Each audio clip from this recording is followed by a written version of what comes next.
सभी को मेरा नमस्कार। मैं एस्ट्रो सुनील चोपड़ा। जैसा कि अभी केसवानी जी बता रहे थे आपको, मैं एस्ट्रोलॉजी में 25 साल से वर्क कर रहा हूँ। और कई प्रकार की विद्याओं को सीखा है, जिसमें स्टार्टिंग मैंने वैदिक से किया था। मैंने एमए किया है यूनिवर्सिटी से, ज्योतिष में। एमए सोशियोलॉजी से भी किया है। और लाल किताब, टैरो रीडिंग, केपी पद्धति, ये सारी पद्धतियां जितनी रहती हैं, सारी पद्धतियों का ज्ञान लिया है। एक्चुअली क्या हुआ, जैसे ही मैंने स्टार्टिंग में वैदिक सीखा तो कुछ चीज़ों की कमी मैंने महसूस की। फिर मैंने दूसरी विद्याएं सीखी। मैंने पामिस्ट्री भी सीखी है, न्यूमरोलॉजी भी सीखी है, नेम न्यूमरोलॉजी भी करता हूं मैं। तो इस तरह से जिस जिस चीज़ की आवश्यकता पड़ती चली गई, मैं उसको सीखता चला गया। और सीखते सीखते मैंने क्या किया, कुछ चीज़ों का, खास खास चीज़ों का संकलन किया। जैसे कि हम लोग यूनिवर्सिटी में पढ़ते हैं, 2 साल का कोर्स होता है, मैंने किया है उसमें, ज्योतिष में एमए किया है। तो उसमें ऐसी चीजें हमें पढ़ाई जाती हैं जो कि आज की डेट में अनावश्यक है, हमें आवश्यकता नहीं पड़ती। अब कुंडली हाथ से बनाना, अब कुंडली हाथ से बनाने का 3 महीने का कोर्स है। संपात काल निकालना, फिर पंचांग से देखना और एक एक चीज करना। पहले यही हुआ करता था। पूर्व समय में हर आदमी अपने हाथ से ही कुंडली बनाता था। लेकिन अब क्या है कि सॉफ्टवेयर इतने आ गए हैं, इतनी चीजें डेवलप हो गई हैं, आईटी सेक्टर, एआई सेक्टर इतना आ गया है कि हमें इन चीजों की अब आवश्यकता नहीं पड़ती है। महादशा कैसे निकालना है, उसके सारे फार्मूले मैंने सीखे हैं। मैं हाथ से कुंडली बना लेता हूँ। लेकिन अभी जो है, फिर मैंने इसको कोर्स को एक छोटा बनाकर उसको बनाया कि जिससे कि व्यक्ति को एस्ट्रोलॉजी सीखने के लिए किन किन चीजों की आवश्यकता होती है, उन चीजों का एक पूरा का पूरा कोर्स तैयार किया मैंने। जिससे कि जातक को हम बताएं, प्रोडक्शन भी अच्छा दें, सब कुछ बताएं, लेकिन हम जो सीखे बहुत कम टाइम में सीखे और साइंटिफिक तरीके से सीखे। तो मैंने एक साइंटिफिक तरीका निकाला, जो कि शॉर्ट तरीका है। तो उस तरीके से मैंने उपायों का संकलन किया। कई युतियां और सूत्र उसमें से निकाले, जो कि कुंडली में देखने में बिल्कुल सटीक बैठते हैं। कोई कॉम्बिनेशन ऐसा बनता है, उस कॉम्बिनेशन वाले व्यक्ति का जो प्रिडिक्शन है वो वही आता है। तो इस तरह से मैंने काफ़ी एक्सपीरियंस भी किया। तो मैं थोड़ा सा आज, चूंकि डेमो क्लास है, तो आपको डेमो देना चाहूँगा, थोड़ा सा बताना चाहूँगा मैं आपको, जिससे कि आप लोगों को भी नॉलेज हो। मैंने देखा काफ़ी लोग हैं जो एस्ट्रोलॉजर नहीं है, और कुछ लोग हैं। तो जो लोग एस्ट्रोलॉजर नहीं है, उनके लिए मैं थोड़ा सा बेसिक जरूर बताऊंगा आप लोगों को। लेकिन जो एस्ट्रोलॉजर है उनके लिए अच्छी बात है, उनका रिवीजन हो जाएगा। तो मैंने एक प्रोडक्शन कोर्स भी किया हुआ है। जो एस्ट्रोलॉजर है उनको कई बार क्या होता है, आदमी पढ़ तो लेता है, सब कुछ जानता है, लेकिन जब हम प्रोडक्शन करने बैठते हैं तो कुंडली का प्रोडक्शन प्रॉपर वे में हम नहीं कर पाते। तो वो भी मैं सिखाता हूँ कि प्रोडक्शन कैसे करना है, किन किन चीज़ों की आवश्यकता होती है, और उन उसके आधार पर जो जो चीज़ों की जरूरत पड़ती है, मैं प्रोडक्शन देने के नियम और सूत्र मैंने बना रखे हुए हैं, वो मैं बनाता हूँ। तो चलिए शुरू करते हैं हम।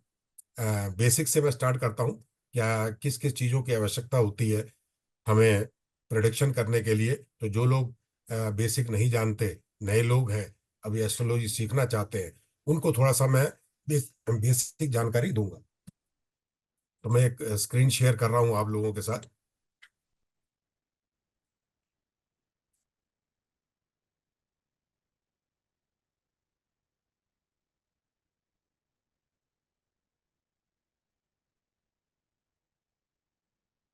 ये स्क्रीन दिखाई दे रही होगी शायद आप लोगों को, चैट बॉक्स में यस लिख सकते हैं आप।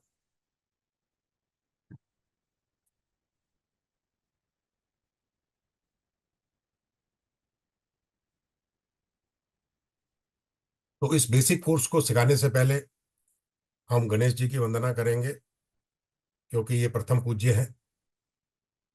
कोई भी शुभ कार्य करने से पहले गणेश जी को नमस्कार किया जाता है, उनका आह्वान किया जाता है। तो मैं गणेश जी का वंदन करता हूँ कि सबको बुद्धि अच्छी दे।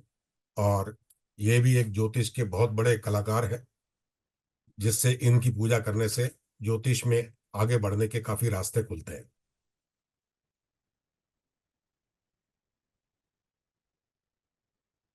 जैसा कि आपको पता होगा कि हमें प्रिडिक्शन करने के लिए क्या क्या चीजों की आवश्यकता पड़ती है।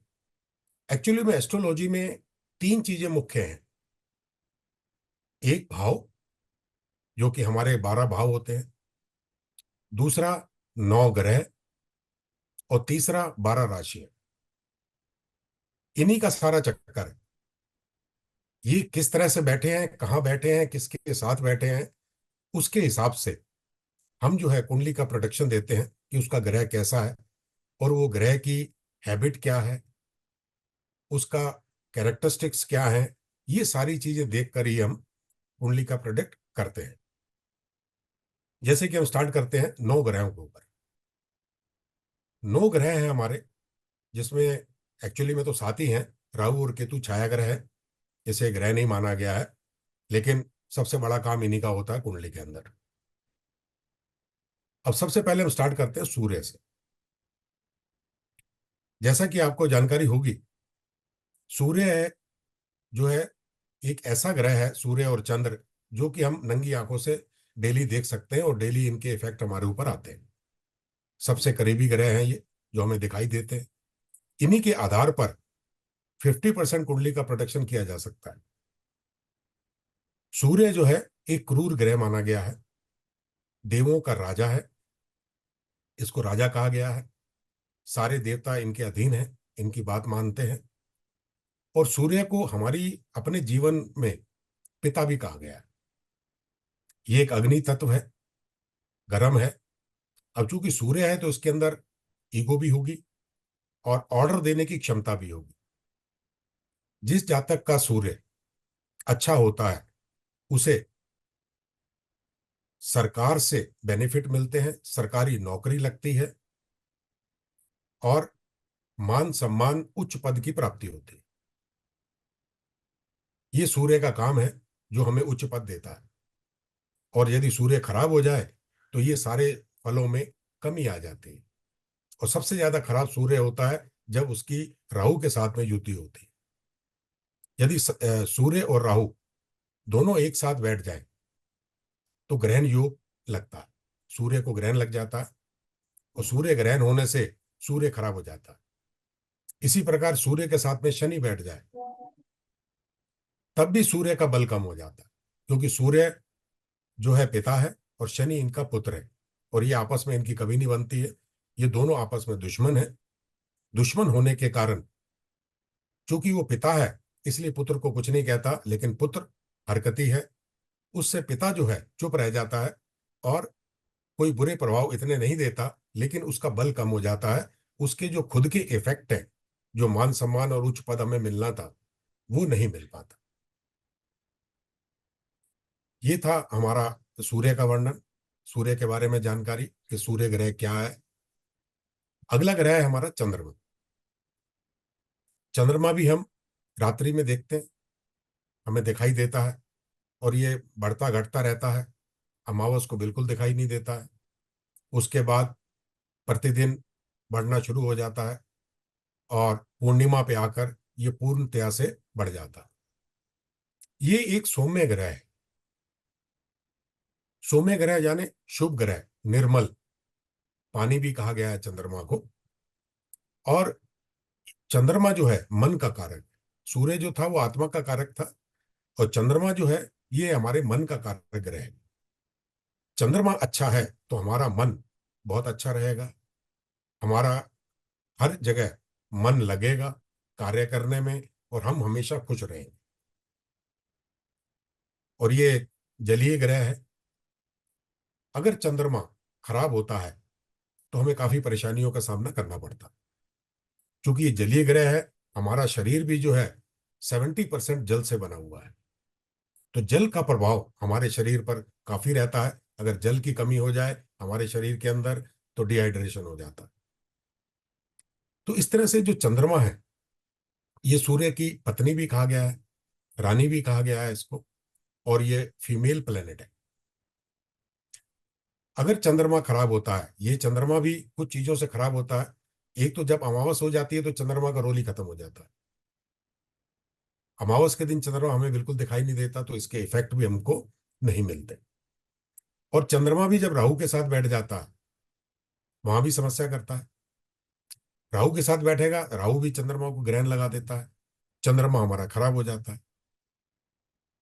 तो चंद्रमा के हमें फल नहीं मिल पाते, हमारा मन अच्छा नहीं रहता, हम टेंशन में रहते हैं। और अगर शनि के साथ चंद्रमा बैठ जाए तो विष योग बन जाता है। ऐसा जातक आत्महत्या तक कर लेता है, इतना टेंशन ज्यादा हो जाता है। तो इस तरह से चंद्रमा को हमारे परिवार के अंदर माता कहा गया है। यदि हमारा चंद्रमा खराब है तो हमारी माता से नहीं बनेगी, या माता से दूर रहेंगे, या माता की तबीयत खराब रहेगी। ये चंद्रमा के खराब होने के लक्षण है। और चंद्रमा अच्छा है तो फिर कोई बात ही नहीं है। अब आते हैं हम तीसरे ग्रह पर। तीसरा ग्रह हमारा है मंगल। मंगल जो है ये सेनापति कहा गया है। सूर्य राजा है, चंद्रमा रानी है, और मंगल सेनापति। और ये एक पापी ग्रह है। आपने देखा होगा कुंडली के अंदर पहले देखा जाता है कि मंगल है कि नहीं, मांगलिक तो नहीं है जातक।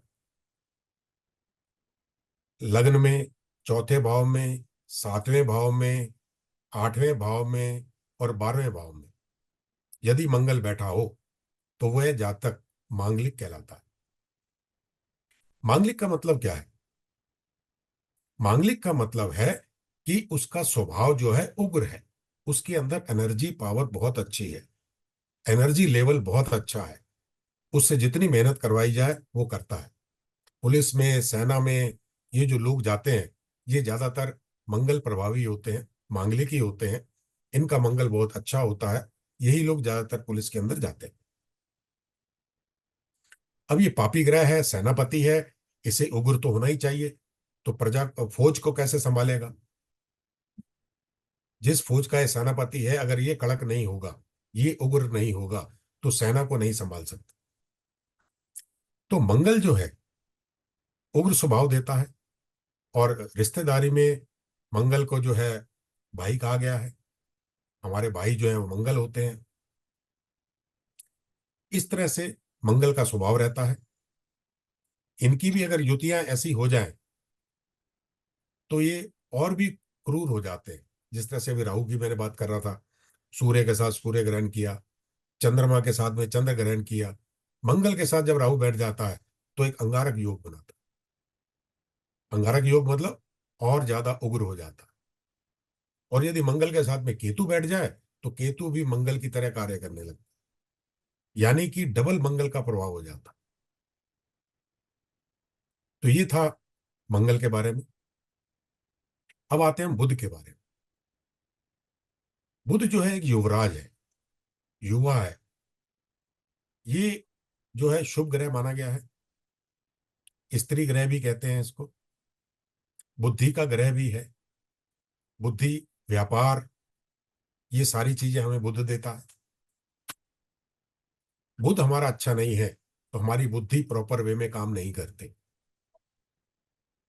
हमारे व्यापार के अंदर हमें उच्च स्थितियां तभी प्राप्त होती हैं जब हमारा बुध अच्छा हो।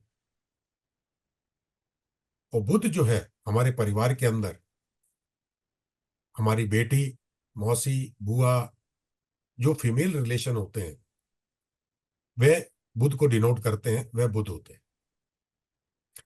ये सारे परिवार के इसलिए बता रहा हूं कि यदि ये ग्रह आपके खराब है, अगर उस परिवार के उस व्यक्ति की आप सेवा करेंगे और उसका साथ देंगे, उसकी सुनेंगे, उसको मानेंगे, तो आपके ये ग्रह अगर खराब है तो ठीक भी हो जाएंगे। सूर्य पिता है, पिता की सेवा करिए, अगर सूर्य खराब है तो अच्छा हो जाएगा। चंद्रमा माता है, माता की सेवा करिए, आप माता अच्छी हो जाएंगी। मंगल भाई है, भाई के साथ अच्छे संबंध होंगे आपके तो आपका मंगल अच्छा हो जाएगा। बुध जो है बेटी, बुआ, मौसी, ये जो फीमेल रिलेशन है, इनकी इज्जत करेंगे आप, महिलाओं की इज्जत करेंगे आप, आपका बुध अच्छा रहेगा। इस तरह से ये बुध का जो प्रभाव रहता है। अब आ जाते हैं हम गुरु पर। गुरु ग्रह जो है सभी का देवता है, जितने भी ग्रह हैं उनका देव है, गुरु है उनका। सभी लोग इसको गुरु मानते हैं और इनके अनुसार ही सारे कार्य होते हैं। सारे शुभ मुहूर्त गुरु निकाल के देता है। शुभ कार्य जितने भी किए जाते हैं बृहस्पति जी की प्रेजेंस में किए जाते हैं। इनसे पूरी सलाह लेकर ही किए जाते हैं। ये भी एक शुभ ग्रह है गुरु। बहुत अच्छा ग्रह है, ज्ञान का कारक है, धार्मिकता देता है, धार्मिक यात्राएं कराता है। चारों धाम की यात्राएं यही गुरु कराता है। अगर हमारा गुरु हमारी कुंडली के अंदर अच्छा बैठा हुआ है तो हम ज्ञानवान रहेंगे, ज्योतिष विद्या के जानकार रहेंगे, और हमारा जो स्वभाव है वो एक धार्मिक किस्म का होगा। अब आ जाते हैं हम अगले ग्रह पर, शुक्र। शुक्र जो है ये शुक्राचार्य कहा गया है। शुक्र को लक्ष्मी भी कहा गया है, धन का भी देवता है ये, और विलासिता भोग ये सारी चीजों का भी शुक्र ही कारक है। पत्नी को परिवार के अंदर शुक्र कहा गया है। जो हमारी पत्नी होती है वह शुक्र होती है। अगर शुक्र खराब हो तो जातक भोग विलास की तरफ अग्रसर रहता है, आगे बढ़ता है, और धन की भी कमी रहती है। शुक्र अच्छा हो तो धन दौलत भी अच्छी होती है, पैसा अच्छा आता है उसके पास में, काफी बेनिफिट मिलता है शुक्र की वजह से। लग्जीरियस व्यक्ति होता है, घोड़ा गाड़ी मकान जायदाद सारी चीजें शुक्र अच्छा होने पर उसको प्राप्त होती है। और ये अच्छी स्थिति में है तो आपको बेनिफिट देगा ये सारी। और अगर ये खराब हो जाए तो आपका जीवन भी खराब कर देता, क्योंकि शुक्र पत्नी है। पत्नी की आप इज्जत नहीं करेंगे, उसकी सेवा नहीं करेंगे, उसकी बात नहीं मानेंगे, तो पत्नी खराब हुई तो आपका जीवन खराब हुआ। ये भी एक शुभ ग्रह है। उसके बाद आते हैं हम शनि के ऊपर। शनि को पापी ग्रह कहा गया है। पापी ग्रह होने के कारण सूर्य के साथ इसकी नहीं बनती है, ये खराबियां ज्यादा करता है। इसकी जो दृष्टि है वो बहुत खराब होती है, और इसकी डिफरेंट दृष्टि है, उस पर आएंगे अभी हम। ये काफी क्रूर दृष्टि होती है शनि की। और शनि जो है हम इसलिए खराब कहते हैं क्योंकि ये दंडाधिकारी भी है, जज है, न्याय का देवता है, और सेवक भी है। न्याय का देवता होने के कारण शनि हमारे कर्मों के फल हमें देता है। हम जैसे कर्म करेंगे वैसे हमें फल देगा। आपने सुना होगा साढ़े साती आ जाती है, ढैया आ जाता है। शनि का ढैया, शनि की साढ़े साती। आदमी परेशान हो जाता है कि साढ़े साती चल रही है, मेरे दिन खराब होंगे। ऐसा नहीं है। अगर आपके कर्म अच्छे हैं तो शनि आपको कुछ नहीं कहेगा, चाहे साढ़े साती हो या ढैया हो या उसकी मादेश हो। लेकिन आपके कर्म अच्छे नहीं है तो वो आपके साथ में न्याय करेगा, आपको सजा देगा। राहु केतु इसके दाहिने और बाएं हाथ है। ये जज है, वो ऑर्डर देता है, शनि, और राहु और केतु उसको एक्टिवेट करते हैं। तो ये जो राहु और केतु है ये भी पापी ग्रह हैं, शनि के साथी हैं। शनि के कहने पर ये आपको न्याय देते हैं, दंड देते हैं। ये सारे काम राहु करते हैं। केतु को मोक्ष का कारक ग्रह माना गया है। केतु जो है मोक्ष की रास्ता दिखाता है, मोक्ष की तरफ ले जाता है। यह भी एक आध्यात्मिक ग्रह है। क्यों? क्योंकि इसका सिर नहीं है, इसका दिमाग नहीं है। जैसा कि हमारी मेथोडोलॉजी में कहा गया है, राहु सिर कहा गया है और केतु को धड़ कहा गया है। तो केतु का दिमाग नहीं होता, इसलिए केतु जो है आध्यात्मिक और मोक्ष को प्राप्ति करने के लिए हमें ये बेनिफिट देता। तो ये थे हमारे 9 ग्रह, जिसके बारे में मैंने छोटा सा वर्णन किया है आपको कि इन ग्रहों की क्या कैरेक्टरिस्टिक्स होते हैं, ये ग्रह क्या करते हैं, कैसे होते हैं, और हमारे परिवार के अंदर ये ग्रह कौन कौन से हैं। तो उसका वर्णन मैंने आपको बताया। अब दूसरी चीज आती है भाव। हमारे हमारी कुंडली के अंदर 12 भाव है। एक्चुअली में जो हमारा ब्रह्मांड मंडल है, जहाँ ग्रहों का ऑर्बिट है, ये एक अंडाकार है। ये गोलाकार और अंडाकार चीज को हम 360 डिग्री में माना जाता है। 360 डिग्री को जब 12 भागों में विभाजित किया गया तो 12 भाव बनाए गए, और 30-30 डिग्री के ये 12 भाव बने। 30 डिग्री का एक भाव होता है, तो 12 को मल्टीप्लिकेशन करें हम तो 360 होता है। अब चूंकि इक्वल डिवाइडेशन इसी तरह से हुआ था 30 के हिसाब से, इसलिए 12 घर बनाए गए। तो 12 घरों के हिसाब से हम ये देखते हैं कि 12 घर किस किस चीज को डिनोट करते हैं। हर घर का अपना एक रोल है, हर घर का एक अपना प्रभाव है। जब कोई ग्रह उस घर पर बैठता है तो उसी घर के प्रभाव देता है, और जहां देखता है उसके प्रभाव देता है। अब पहला घर जो है, आप देख रहे होंगे फर्स्ट जो है, ये मेरा जो कर्सर है, पहला भाव है कुंडली का। तो ये पहला भाव लग्न भी कहते हैं हम। और ये भाव व्यक्ति को प्रदर्शित करता है, मतलब जातक स्वयं होता है। जातक के बारे में जानकारी चाहिए तो हम ये लग्न से, पहले भाव से जातक के बारे में पूर्ण जानकारी प्राप्त करते हैं। जातक की हाइट कितनी है, जातक मोटा है, जातक पतला है, जातक का चेहरा कैसा है, उसके नैनक्स कैसे हैं, जातक कैसी बोलता है, ये सारी चीजें, उसकी पर्सनालिटी का विवरण हम लग्न से प्राप्त करते हैं। लग्न को देखकर कि कौन कौन से ग्रह बैठे हैं, उसके अनुसार हम ये प्रोडिक्शन देते हैं कि जातक ऐसा होगा। उसी प्रकार ये दूसरा भाव आ जाता है। दूसरा भाव हमारा जो है कुटुंब का भाव।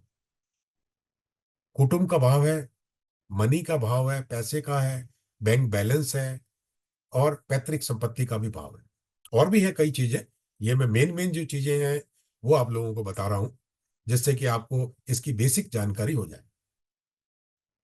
तो दूसरा भाव जो है मनी का, पैतृक संपत्ति का, और दाहिनी आंख भी होती है इसमें। कुटुंब का, हमारा कुटुंब कैसा है, हमारा व्यवहार हमारे कुटुंब से कैसा रहेगा, हमारे पास पैसा, बैंक बैलेंस होगा क्या नहीं, पैसा एकत्रित होगा या नहीं, इन चीजों का जो हम अंदाजा लगाते हैं, ये दूसरे भाव से लगाते हैं। इस भाव में जो ग्रह बैठे हैं, अच्छे बैठे हैं तो हमें अच्छे फल देंगे, खराब है तो हमें खराब फल देंगे। उसके बाद आ जाते हैं हम तीसरे भाव में। तीसरा भाव जो है पराक्रम का भाव होता है, छोटे भाई बहनों का भाव होता है। इससे हम, आदमी साहसी है, मेहनती है, कार्य करने की क्षमता क्या है उसकी, उस भाव से पता लगाते हैं। छोटे भाई बहनें कितने हैं और उनके साथ कैसे संबंध है, ये हम तीसरे भाव से पता लगाते हैं।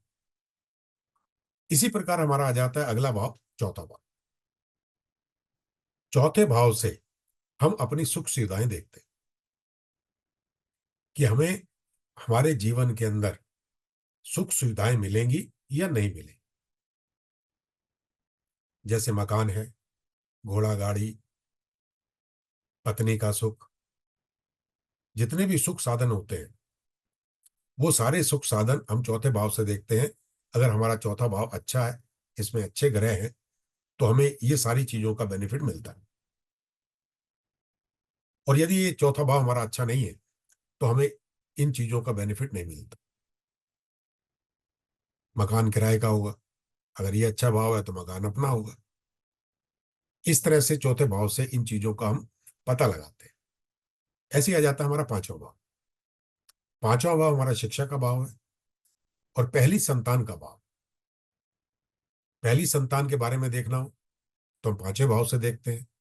प्रेम संबंध देखना हो हम पांचवें भाव से देखते हैं, और शिक्षा देखनी हो तो पांचवें भाव से देखते हैं। तो इस तरह से पांचवें भाव से हम इन चीजों का प्रोडिक्शन करते हैं कि हमारा पांचवा भाव जैसा होगा वैसे हमें फल मिले।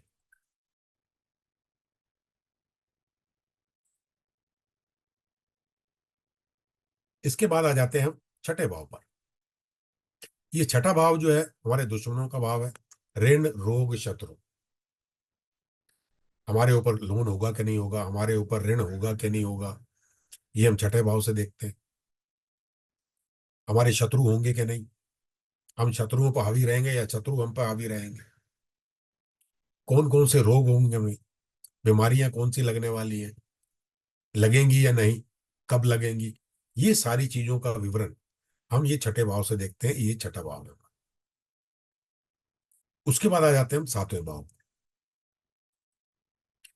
सातवां भाव जो है हमारा, ये हमारे परिवार का भाव है। पति पत्नी, पत्नी हमारी कैसी होगी, पत्नी के लिए पति कैसा होगा, क्या हमारे प्रेम संबंध अच्छे चलेंगे, या हमारे आपस में पटेगी या नहीं पटेगी, सेपरेट तो नहीं हो जाएंगे हम, तलाक योग तो नहीं है, तलाक तो नहीं हो जाएगा। ये सारी चीजों का विवरण हम सातवें भाव से लगाकर ही बताते हैं कि आपका पारिवारिक जीवन कैसा रहेगा। और सातवें भाव से दूसरी संतान भी देखी जाती है कि दूसरी संतान क्या होगी, मेल होगी फीमेल होगी। उसके बाद में आ जाते हैं हम आठवें भाव, अष्टम भाव। ये आयु का भाव भी है और मृत्यु का भाव भी है। जमीन के नीचे का भाव कहा जाता है इसको। जितने मलिन कार्य हैं ये सारे, शमशान की भी जगह है ये सब काम आठवें भाव से देखे जाते हैं। आदमी स्मगलिंग करता है, जुआ सट्टा खेलता है, कैसा काम करता है, 2 नंबर का काम करता है, उसकी आयु कितनी होगी, मृत्यु कब होगी और कैसे होगी, ये सारी चीजें हम अष्टम भाव से जानकारी लेते हैं। इसके बाद आ जाते हैं हम नवें भाव। नवा भाव जो है हमारा भाग्य का भाव है। इससे हम भाग्य देखते हैं कि हमारा प्रारब्ध क्या है, हम भाग्य में क्या लाए हैं, क्या हमारा भाग्य अच्छा है या हमारा भाग्य खराब है। तो ये सब चीजों का ज्ञान जो है हम नवे भाव से लेते हैं। इसी से हमें पता चलता है कि हम भाग्यशाली हैं या नहीं। अब आ जाते हैं हम 10वें भाव पर। 10वां भाव जो है ये हमारा कर्म क्षेत्र कहलाता है। हमारा कर्म क्षेत्र कैसा होगा, हम जहाँ कार्य कर रहे हैं वहां हमें प्रमोशन मिलेगा नहीं मिलेगा, हमारे जो सबॉर्डिनेट हैं, साथी हैं, हमारे बॉस हैं, उनके साथ हमारी कैसे पटेगी, उनके साथ अच्छा व्यवहार रहेगा या बुरा व्यवहार रहेगा, हमें उच्च पद मिलेंगे या नहीं मिलेंगे, हम क्लर्क ही रहेंगे या आईएएस ऑफिसर बन जाएंगे या आईपीएस ऑफिसर बन जाएंगे या बड़े नेता बनेंगे। ये सारी चीजें हम 10वें भाव से देखते हैं। अब आ जाते हैं हम 11वें भाव पर। 11वां भाव जो है लाभ का भाव है, बेनिफिट्स। हमें अपनी लाइफ के अंदर क्या क्या बेनिफिट मिलने वाले हैं, तो ये सारी चीजें हम 11वें भाव से देखते हैं। हमारे मित्र कैसे हैं, हमारे मित्रों से संबंध कैसे रहेंगे, ये भी हम 11वें भाव से देखते हैं। बैंक बैलेंस हमारा कैसा रहेगा, पैसा अच्छा आएगा या नहीं आएगा, ये हमें क्या क्या बेनिफिट मिलने वाले हैं, संतान सुख, ये सारी चीजें हम 11वें भाव से देखते हैं, हमें लाभ क्या क्या मिले। इसके बाद आ जाते हैं हम 12वें भाव में। ये 12वां भाव हमारा खर्चों का भाव। हमारा खर्चा कहाँ होगा, फजूल में खर्ची होगी या हम किसी अच्छे कार्य के लिए खर्च करेंगे या धार्मिक कार्य के लिए खर्च करेंगे, उसके लिए है। बाकी जेल योग, कोर्ट कचहरी, मुकदमा, ये भी 12वें भाव से देखा जाता है। शैया सुख हमें मिलेगा या नहीं मिलेगा, ये भी हम 12वें भाव से देखते हैं। विदेश यात्रा, हमारी विदेश यात्रा होगी या नहीं, ये भी हम इसी भाव से देखते हैं। अब ये मैंने आपको बताया ग्रहों की स्थिति, ग्रह का कैरेक्टरिस्टिक क्या है, ये 12 भाव, सारी चीजें हमारी लाइफ की आ गई इन्हीं 12 भाव के अंदर कि हम किस किस भाव से क्या क्या चीजें देखते हैं। जिस प्रकार के ग्रह बैठे होते हैं, अच्छे ग्रह हैं, शुभ ग्रह हैं, तो उस भाव के फल हमें अच्छे प्राप्त होते हैं। और हमारे ग्रह खराब बैठे हैं या कोई ऐसा योग बन रहा है जिससे कि हमारे अच्छे ग्रह भी खराब हो रहे हैं, तो उस भाव के फल खराब हो जाते हैं। सूर्य राहु बैठे होंगे तो सूर्य ग्रहण लग गया, वो भाव खराब हो गया। इस तरह से कॉम्बिनेशन से भी हम देखते हैं कि हमारे ग्रह अच्छे हैं या बुरे हैं, क्योंकि ग्रह भी अच्छे बुरे होते हैं। ग्रह की जो पोजीशन है वो भी अच्छी और बुरी होती है, जिसे हम उच्च के ग्रह और नीच के ग्रह कहते हैं। अब देखिए, मैं आपको कोई बता दूं कि उच्च के ग्रह कौन कौन से होते हैं। पहले मैं आपको तो बता दूं, 12 राशियां भी होती हैं। 12 राशियां होती हैं, उनके स्वामी भी होते हैं। जैसे मेष है, नंबर 1, मेष राशि कहते हैं, जैसे नंबर 1 लिखा हुआ है मेष है। 2 नंबर वृषभ है, 3 नंबर मिथुन है, 4 नंबर कर्क है, 5 सिंह है, 6 नंबर कन्या है, 7 नंबर तुला है, 8 नंबर वृश्चिक है, 9 नंबर धनु है, 10 नंबर मकर है, 11 नंबर कुंभ कहलाती है, और 12 नंबर जो है मीन राशि कहलाती है। इनके स्वामी होते हैं, इनके ग्रह मालिक होते हैं।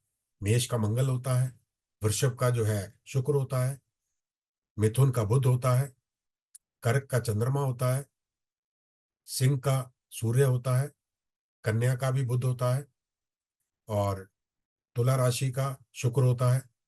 कुछ अ, राशियों को दो दो ग्रह मिले हुए हैं, कुछ को एक मिले हुए हैं। मेनली चंद्रमा और सूर्य को एक ही ग्रह मिले हैं, बाकी सबको दो दो ग्रह मिले हुए हैं। इसी प्रकार वृश्चिक है, ये मंगल कहलाता है।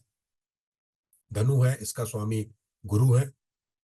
मकर है, इनके स्वामी शनि है।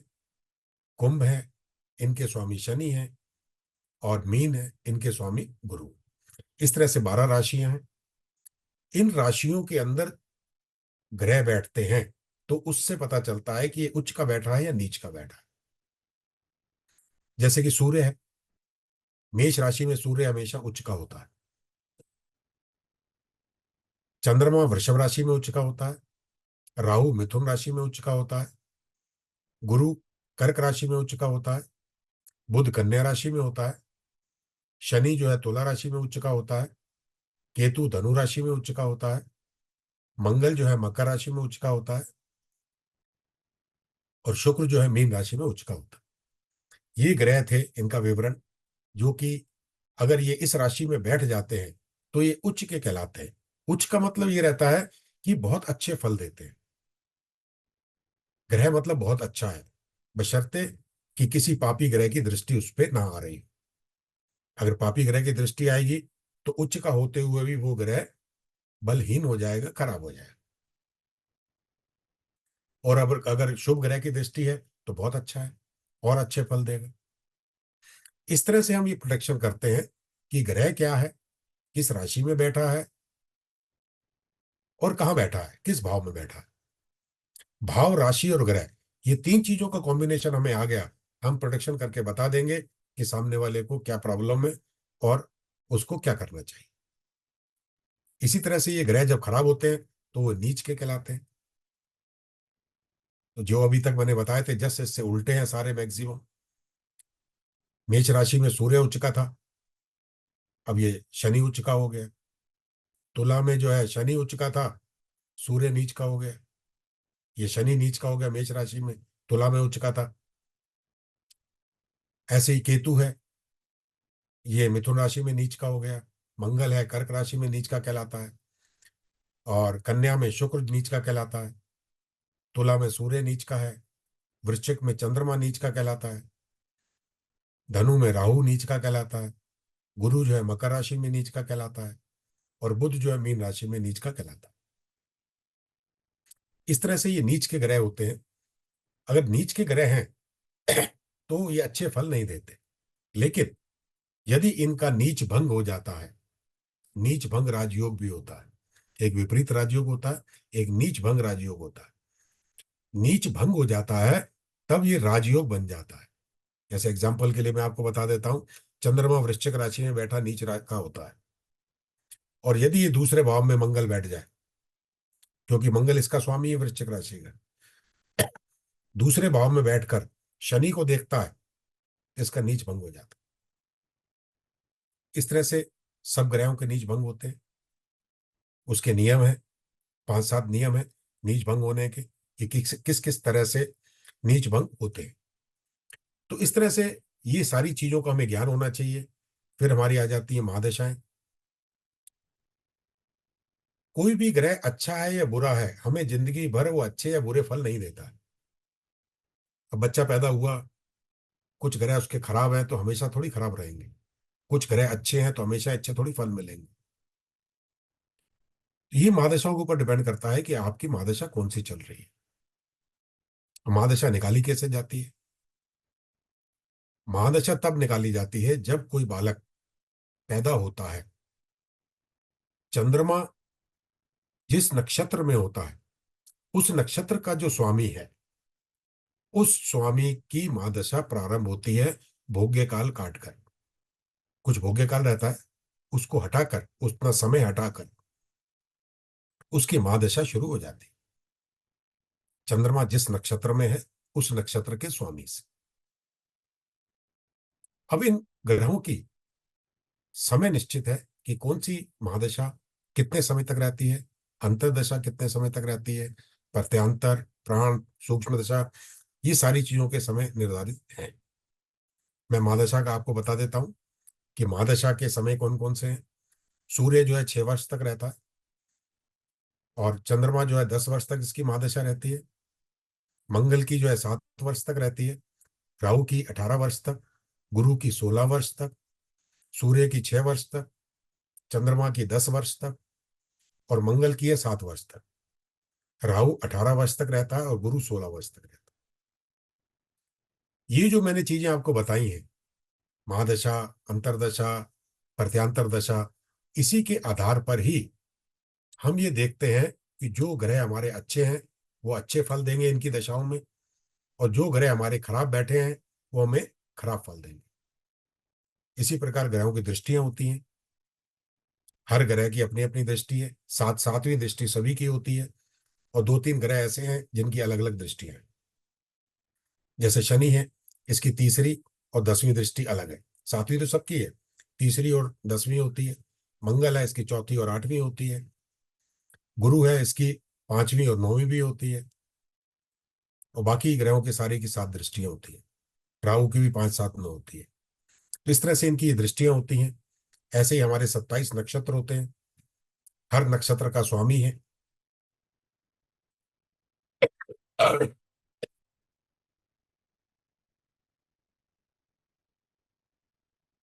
एक राशि के अंदर 2.25 नक्षत्र आता है। एक नक्षत्र के 4 चरण होते हैं, तो एक राशि के अंदर 9 चरण होते हैं नक्षत्र के। हर नक्षत्र का एक स्वामी होता है, और 9 चरण एक भाव के अंदर नक्षत्र बिताते हैं, जिससे कि 2.25 नक्षत्र बनते हैं।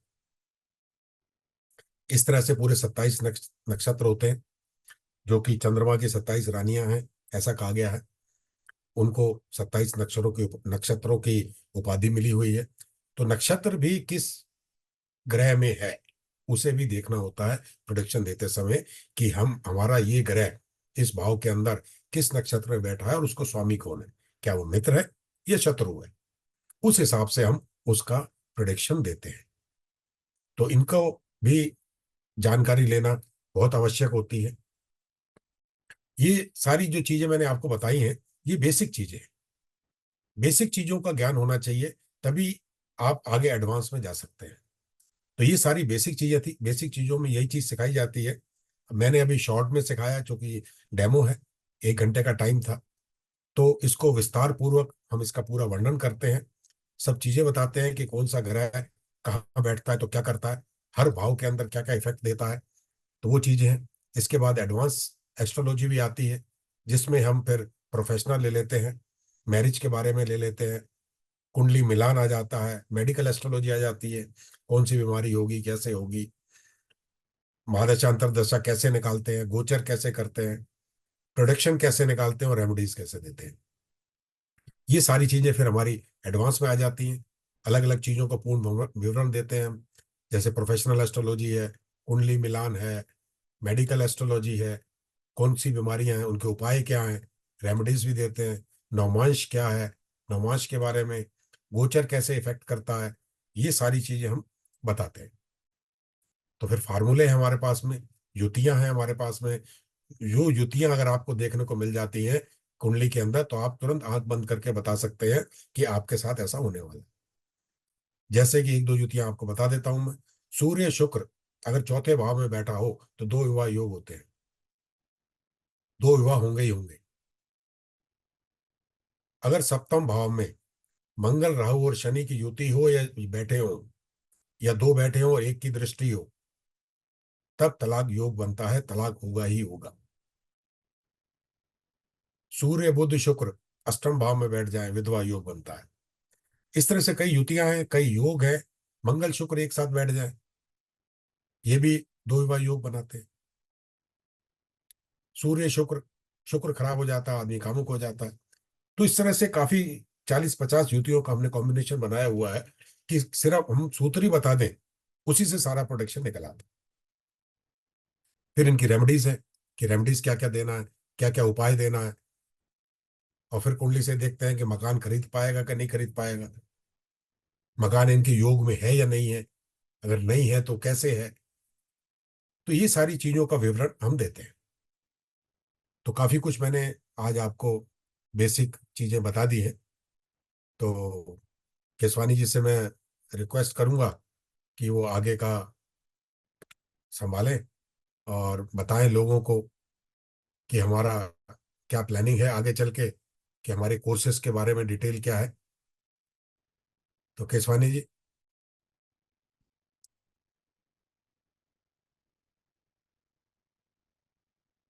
आप हैं क्या केसवानी जी?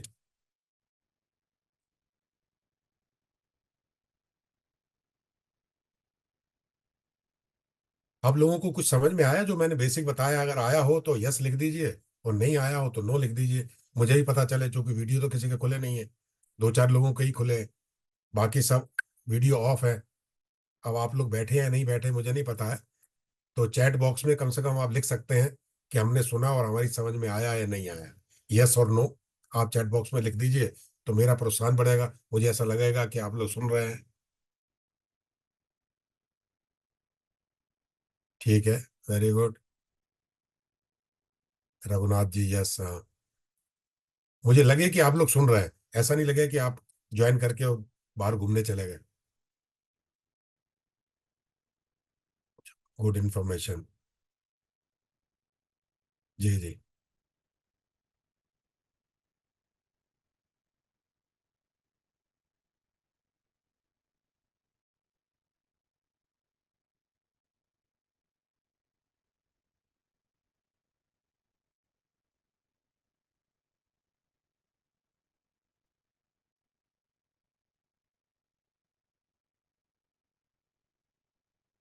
Very good.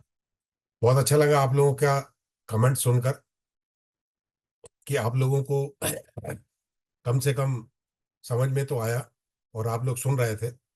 क्योंकि क्या है, सब लोग जो बैठे हुए हैं, वीडियो ओपन नहीं है, तो मुझे ऐसा लग रहा था कि आप लोग सुन भी रहे हैं कि नहीं सुन रहे हैं।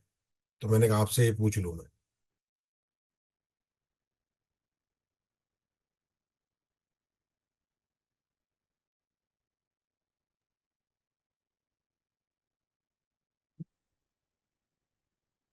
Thank you so much sir, काफी सुंदर सेशन था जिसमें हमें काफी सारे इंसाइट्स मिले और हमें पता लगा एस्ट्रोलॉजी के बारे में। एक ओवरव्यू में हमें पता लगा कि किस तरीके से कैसी चीजें रहेंगी। तो जैसा कि हम देख पा रहे हैं, काफी सारे लोगों को हमारी प्रिडिक्शन, आपकी जो क्लास है वो अच्छी लगी है। और अब हम बात करते हैं हम किस तरीके से एस्ट्रोलॉजी को सीख सकते हैं और बेसिक और एडवांस कोर्स में क्या क्या चीजें कवर होंगी उनके बारे में। आप सभी को मेरी स्क्रीन विजिबल होगी? जी, दिख रही है। जी।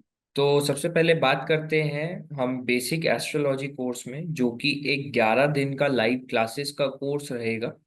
और वो उसका फीस है 6000 रुपीज, यानी कि 5999 रुपये। और बेसिक कोर्स जो है वो 2 सितंबर से शुरू होने जा रहा है।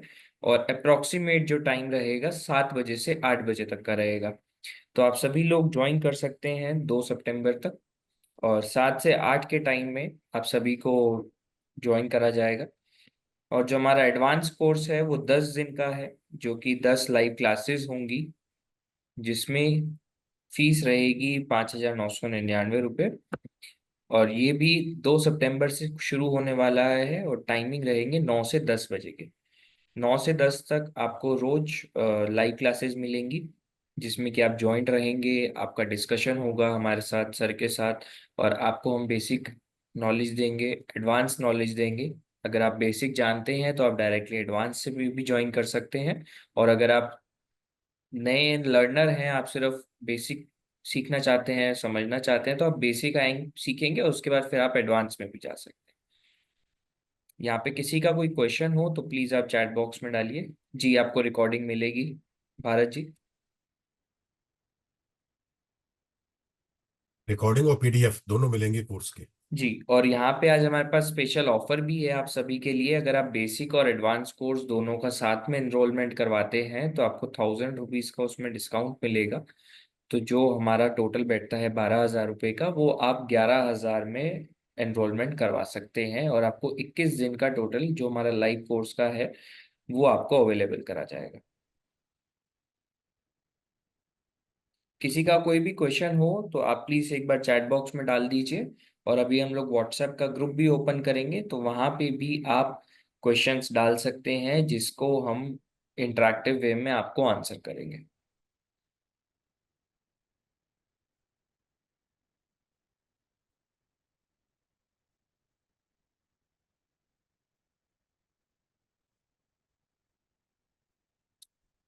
तो आप सभी को जो हमारी आज की डिटेल्स हैं, जो रिकॉर्डिंग है, वो आपको हम लोग ग्रुप में शेयर करेंगे। और किसी का भी कोई क्वेश्चन हो आगे तो आप लोग हमें व्हाट्सएप कर सकते हैं। और सुनील सर का मैं थैंक यू करना चाहूँगा एक इतने सुंदर और एक इंटरेक्टिव सेशन के लिए। Thank you so much Sunil sir. ये सब धन्यवाद सभी लोगों का। आज का सेशन हम यहीं पे क्लोज करते हैं। तो जो कोई भी हमसे जुड़ना चाहते हैं तो आप लोग व्हाट्सएप के थ्रू कनेक्ट कर सकते हैं। Thank you so much. सभी लोगों को मेरा भी नमस्कार। धन्यवाद, आप लोगों ने सुना बहुत अच्छे तरह से। मुझे उम्मीद है कि आप लोगों को भी समझ में आया होगा काफ़ी। इसी तरह से मैं पढ़ाता हूँ और आगे चल के इसका डिटेल भी बताता हूँ, जिससे कि आपकी समझ में आए। और रेमेडीज़ की भी मैं पीडीएफ देता हूँ। मेरे पास कम से कम 1,000 रेमेडीज़ है और फार्मूलेज हैं। ये सारी चीज़ें मैं देता हूँ, मेरे जितने भी स्टूडेंट्स हैं सबको मिलती है। और उसी फार्मूले से और रेमेडीज़ से ये काम करते हैं, क्योंकि रेमेडीज़ सबसे मस्ट होती है। बिना रेमेडीज़ के ट्रीटमेंट के, रेमेडीज़ क्या है? ट्रीटमेंट है। यदि आप ट्रीटमेंट नहीं देंगे तो प्रोटेक्शन का कोई मतलब नहीं निकलता। तो सारी ट्रीटमेंट हर ग्रह के, हर युति के, 2 युतियां हो, 3 हो, 4 हो, 5 हो, जितनी भी हो, सभी की अलग अलग रेमेडीज है। तो वो मैं पूरी पीडीएफ भी देता हूँ और बताता भी। थैंक यू वेरी मच, आप लोगों ने ज्वाइन किया। बहुत बहुत धन्यवाद। नमस्कार, गुड नाइट।